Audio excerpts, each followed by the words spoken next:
So yesterday, while everybody was busy sleeping and enjoying their Christmas nights, the United States military arrived finally and conducted what I can call a sweeping, massive airstrikes in the country. In fact, precisely northwest.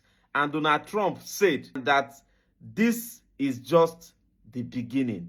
Now listen to the full details of the attacks they carried out yesterday. U.S. President Donald Trump has said that the United States has launched what he called, quote-unquote, powerful and deadly strikes against Islamic State in northwestern Nigeria. In a post on Truth Social, the U.S. president accused the Islamic State of targeting and viciously killing primarily innocent Christians. And this is without providing details. Trump said the Department of War executed numerous perfect strikes on Christmas Day against IS targets. Now, according to the U.S. National Counterterrorism Center, IS West Africa was formed in 2015 when Boko Haram pledged allegiance to Islamic States. The branch, according to the U.S., attacks regional military targets, civilian defense forces, and also frequently hits government personnel and infrastructure along with Christians.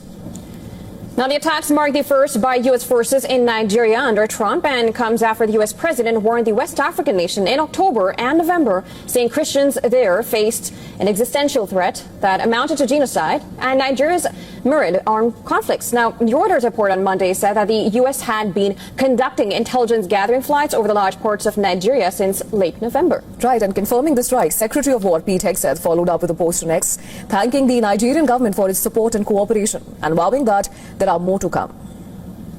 Now, a post by U.S. Africa on X confirmed the strikes and said they were carried out in Sokoto State at the request of Nigerian authorities. Nigerian Foreign Ministry has confirmed precision hits on terrorist targets in Nigeria by airstrikes. In a statement, the ministry said that the authorities remain engaged in structured security cooperation with international partners, including U.S. in addressing the persistent threat of terrorism and violent extremism.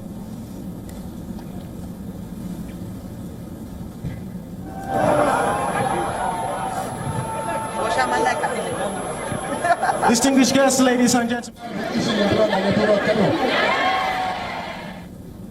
Well, to discuss more on this, we are now being joined by Asha Castleberry from Washington, D.C. She is a U.S. national security and foreign policy expert. Thank you so much for joining us on the show. It's great to see you. Now, we know very little about these strikes. And, of course, we know that the Nigerian Authority is, of course, with the U.S. in these attacks. Now, what we know is that President Trump did label Nigeria as a country of particular concerns. And this comes even as human rights have been saying that it cuts across these, these violence cuts across different faiths. How do you interpret these strikes?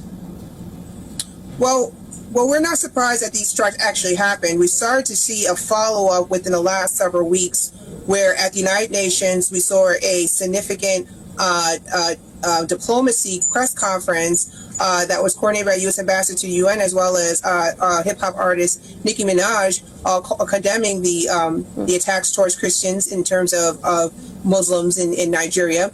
And then it was reiterated at a Republican convention.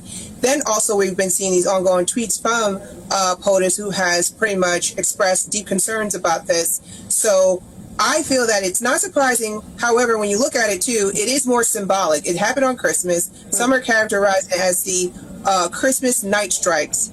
So I think there's a lot of just symbolism when it comes to doing it on Christmas. Absolutely, Ms. Castleberry, and the symbolism is hard to ignore here. And we know that the strikes were announced with very few operational details, as we've just discussed. Now, this is alongside hints that there may be more to come.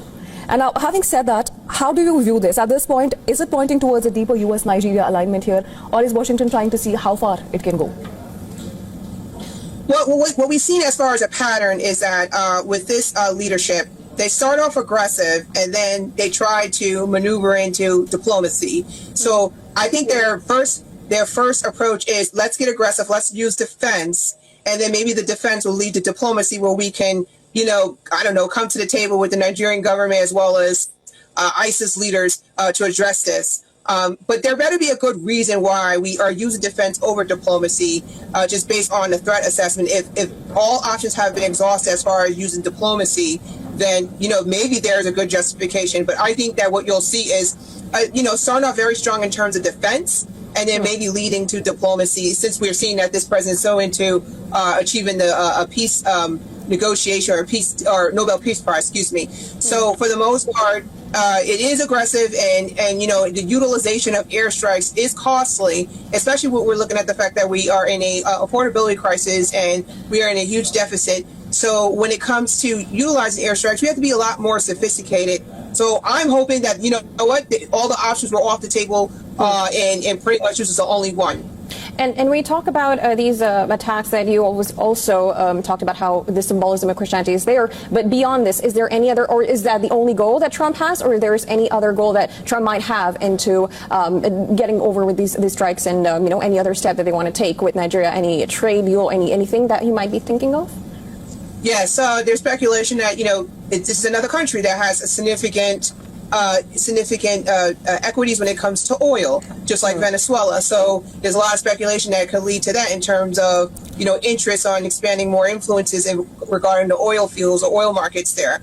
Also, too, there's a level of aggression when it comes to these countries that are in the global south. We're just seeing that, looking at the Venezuela issue, now we're seeing this in Nigeria. There's a level of aggression. So I think it's just more behavioral, and also there's economic interest involved in this as well. All right. Well, of course, we'll have to wait and see what kind of these attacks these were. Of course, we don't have the first details for that. But thank you so much for analyzing this for us, Ms. Castleberry, for joining us on the show and giving your perspective. Thank you.